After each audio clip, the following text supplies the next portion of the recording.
உங்கள் தந்தி1 தொலைக்காட்சியில் சம்மர் கொண்டாட்டம். ரோமியோ ஜூலியட், லைலா மஜ்னு தான் இந்த உலகத்திலேயே சிறந்த காதலர்கள்னு நினைச்சேன். ஆனா மனு, ஒருவேளை நம்ம அப்பா அம்மா நம்ம கல்யாணத்துக்கு சம்மதிக்கலனா நீ என்ன பண்ணுவ? உன் அப்பாக்கும் என் அப்பாவுக்கும் இருக்க ஃப்ரெண்ட்ஷிப்க்கு நான் மட்டும் உங்க அப்பா கிட்ட வந்து கேட்டேன்னு வையேன், உன்னை மட்டும் இல்ல கூடவே உன் மொத்த சொத்தையும் எழுதி எனக்கு கொடுத்துருவார் தெரியுமா?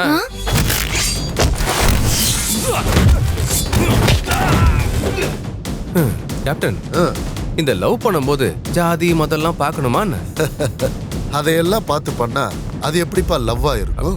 காதல் கேட்கறது அன்பை மட்டும்தான். பிறந்த குழந்தை தன்னோட உடம்புல நான் இன்ன ஜாதின்னு சீல் அடிச்சுக்கிட்டா பிறந்திருக்கோம் இல்ல? உலகத்துல இருக்க எல்லா ஜாதி மதங்களிலும் காதல் இருக்கு. ஆனா காதலுக்கு எந்த ஜாதி மதமும் இல்லை. உசுரே உசுரே இப்பொழுதே காணுங்கள் தந்தி1 ஆப் மற்றும் தந்தி1 யூடியூப் சேனலில். Catch us on TV, Thandione app, thandione.com and YouTube.